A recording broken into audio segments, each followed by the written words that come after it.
ਹਿਮਾਲਿਆ ਦਾ ਆਪਣਾ ਮਹੱਤਵ ਹੈ। ਸਾਰੇ ਰਿਸ਼ੀਆਂ ਦਾ ਨਿਵਾਸ ਇੱਥੇ ਹੀ ਰਿਹਾ ਹੈ। ਰਿਸ਼ੀਆਂ ਦੀ ਧਰਤੀ ਉਹੀ ਹੀ। ਹਿਮਾਲਿਆ ਸਿਰਫ ਰਿਸ਼ੀਆਂ ਦੀ ਧਰਤੀ ਹੀ ਨਹੀਂ ਹੈ, ਬਲਕਿ ਦੇਵਤਿਆਂ ਦੀ ਧਰਤੀ ਵੀ ਹੈ। ਇਸ ਨੂੰ ਸਵਰਗ ਵੀ ਕਿਹਾ ਜਾ ਸਕਦਾ ਹੈ। ਸਭ ਤੋਂ ਪਹਿਲਾਂ ਸ੍ਰਿਸ਼ਟੀ ਦੀ ਰਚਨਾ ਇੱਥੋਂ ਹੋਈ।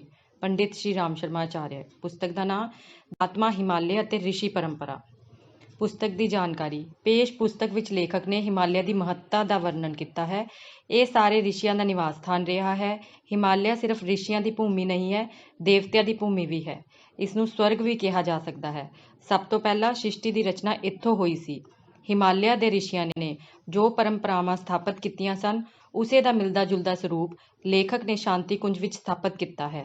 ਜਿਵੇਂ ਰਿਸ਼ੀ ਚਰਕ ਨੇ ਦਵਾਈਆਂ ਅਤੇ ਪ੍ਰਕਿਰਤਿਕ ਦਵਾਈਆਂ ਦੇ ਸੰਬੰਧ ਵਿੱਚ ਖੋਜ ਕੀਤੀ ਸੀ, ਠੀਕ ਉਸੇ ਤਰ੍ਹਾਂ ਜੜੀ ਬੂਟੀਆਂ ਦੇ ਪ੍ਰਾਚੀਨ ਸ਼ਲੋਕਾਂ ਦੀ ਖੋਜ ਕਰਨ ਦੇ ਲਈ ਬ੍ਰਹਮ ਵਰਚਸ ਸ਼ੋਧ ਸੰਸਥਾਨ ਦੀ ਸਥਾਪਨਾ ਕੀਤੀ ਗਈ ਹੈ। ਪੁਸਤਕ ਨਾਲ ਜੁੜੇ ਕੁਝ ਪ੍ਰਸ਼ਨ। ਹਿਮਾਲਿਆ ਦਾ ਕੀ ਮਹੱਤਵ ਹੈ? ਧਰਮ ਅਤੇ ਰਾਜਨੀਤੀ ਦਾ ਸੁਮੇਲ ਕਿਵੇਂ ਹੋ ਸਕਦਾ ਹੈ? ਹਰਿਦੁਆਰ ਦੇ ਨਾਮ ਦਾ ਕੀ ਮਹੱਤਵ ਹੈ? ਆਰਣ්ਯਕ ਕਿਸ ਨੂੰ ਕਹਿੰਦੇ ਹਨ? ਗੰਗਾ ਦਾ ਕੀ ਮਹੱਤਵ ਹੈ? ਜੀਵਨ ਵਿੱਚ ਤਪ ਕਿਉਂ ਜ਼ਰੂਰੀ ਹੈ?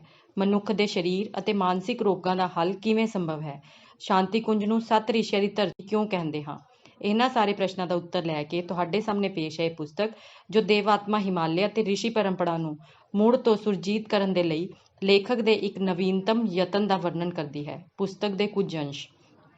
ਭਾਗੀਰਥ ਨੇ ਜਲ ਅਕਾਲ ਦੀ ਰੋਕਥਾਮ ਲਈ ਕਠੋਰ ਤਪੱਸਿਆ ਕਰਕੇ ਸਵਰਗ ਤੋਂ ਗੰਗਾ ਨੂੰ ਧਰਤੀ ਵਿੱਚ ਸਫਲਤਾ ਪ੍ਰਾਪਤ ਕੀਤੀ ਸੀ। ਸ਼ਾਂਤੀ ਕੁੰਜ ਤੋਂ ਗਿਆਨ ਗੰਗਾ ਦਾ ਪ੍ਰਵਾਹ ਜੋ ਨਿਰੰਤਰ ਵਹਿ ਰਿਹਾ ਹੈ, ਉਸ ਤੋਂ ਅਕਾਲ ਮਿਟੇਗਾ, ਸਦਭਾਵਨਾ ਦਾ ਵਿਸਥਾਰ ਚੌਹਾਂ ਪਾਸੇ ਫੈਲੇਗਾ। ਚਰਕ ਰਿਸ਼ੀ ਨੇ ਕੇਦਾਰਨਾਥ ਖੇਤਰ ਦੇ ਬਹੁਤ ਕਠਿਨ ਖੇਤਰਾਂ ਵਿੱਚ ਜੜੀ ਬੂਟੀਆਂ ਦੀ ਸ਼ੋਧ ਕਰਕੇ ਰੋਗੀਆਂ ਨੂੰ ਠੀਕ ਕਰਨ ਵਾਲੀ ਸੰਜੀਵਨੀ ਦੀ ਖੋਜ ਕੀਤੀ। ਸ਼ਾਂਤੀ ਕੁੰਜ ਵਿੱਚ ਦੁਰਲਭ ਦਵਾਈਆਂ ਦੀ ਖੋਜ, ਉਹਨਾਂ ਦੇ ਗੁਣ ਪ੍ਰਭਾਵ ਨੂੰ ਆਧੁਨਿਕ ਵਿਗਿਆਨਕ ਯੰਤਰਾਂ ਤੋਂ ਜਾਂਚ ਪੜਤਾਲਾਂ ਦਾ ਪ੍ਰਯੋਗ ਹੋ ਰਿਹਾ ਹੈ। ਗੰਗਾ ਦਾ ਆਪਣਾ ਮਹੱਤਵ ਹੈ। ਉਹ ਅਧਿਆਤਮਿਕ ਸ਼ਕਤੀਆਂ ਤੋਂ ਭਰਪੂਰ ਹੈ। ਯਾਗਵਲਕਿਆ ਰਿਸ਼ੀ ਨੇ ਯੱਗ ਦੇ ਸੰਬੰਧ ਵਿੱਚ ਸ਼ੋਧ ਕੀਤੀ ਸੀ ਕਿ ਯੱਗ ਤੋਂ ਮਨੁੱਖਾਂ ਦੀਆਂ ਸਰੀਰਕ ਅਤੇ ਮਾਨਸਿਕ ਬਿਮਾਰੀਆਂ ਕਿਵੇਂ ਦੂਰ ਹੋ ਸਕਦੀਆਂ ਹਨ। ਵਿਸ਼ਵਾਮਿੱਤਰ ਗਾਇਤਰੀ ਮਹਾਮੰਤਰ ਦੇ ਦ੍ਰਸ਼ਟਾ, ਨਵੀਂ ਸ੍ਰਿਸ਼ਟੀ ਦੇ ਸਿਰਜਣਹਾਰ ਮੰਨੇ ਗਏ ਹਨ। ਉਹ ਪਵਿੱਤਰ ਧਰਤੀ ਇਹ ਗਾਇਤਰੀ ਤੀਰਥ ਸ਼ਾਂਤੀ ਕੁੰਜ ਹੈ। ਆਦਿ ਸ਼ੰਕਰਾਚਾਰਿਆ ਨੇ ਜੋਤੀ ਮੱਠ ਵਿੱਚ ਤਪ ਕੀਤਾ ਅਤੇ ਦੇਸ਼ ਦੇ ਚਾਰੇ ਕੋਨਿਆਂ ਦੇ 4 ਧਾਮ ਸਥਾਪਿਤ ਕੀਤੇ। ਸ਼ਾਂਤੀ ਕੁੰਜ ਦੀ ਸਰਪ੍ਰਸਤੀ ਵਿੱਚ 2400 ਗਾਇਤਰੀ ਸ਼ਕਤੀ ਪੀਠ ਬਣਾਏ ਗਏ ਹਨ, ਜਿੱਥੋਂ ਧਰਮ ਧਾਰਨਾ ਨੂੰ ਉੱਨਤ ਕਰਨ ਦਾ ਕੰਮ ਨਿਰੰਤਰ ਜਾਰੀ ਹੈ। ਚੈਤਨਯ ਮਹਾਪ੍ਰਭੂ, ਸੰਤ ਗਿਆਨੇਸ਼ਵਰ, ਸਮਰਥ ਗੁਰੂ ਰਾਮਦਾਸ, ਮਹਾਪ੍ਰਭੂ ਪ੍ਰਾਣਨਾਥ, ਰਾਮਕ੍ਰਿਸ਼ਨ ਪਰਮਹੰਸ ਆਦਿ ਸਾਰੇ ਮੱਧਕਾਲੀਨ ਸੰਤਾਂ ਦੀ ਧਰਮ ਧਾਰਨਾ ਵਿਸਥਾਰ ਪਰੰਪਰਾ ਦਾ ਅਨੁਸਰਨ ਸ਼ਾਂਤੀ ਕੁੰਜ ਵਿੱਚ ਕੀਤਾ ਗਿਆ। ਪੁਸਤਕ ਦੇ ਕੁਝ ਬਿੰਦੂ। ਦੇਵਾਤਮਾ ਤੇ ਰਿਸ਼ੀ ਪਰੰਪਰਾ।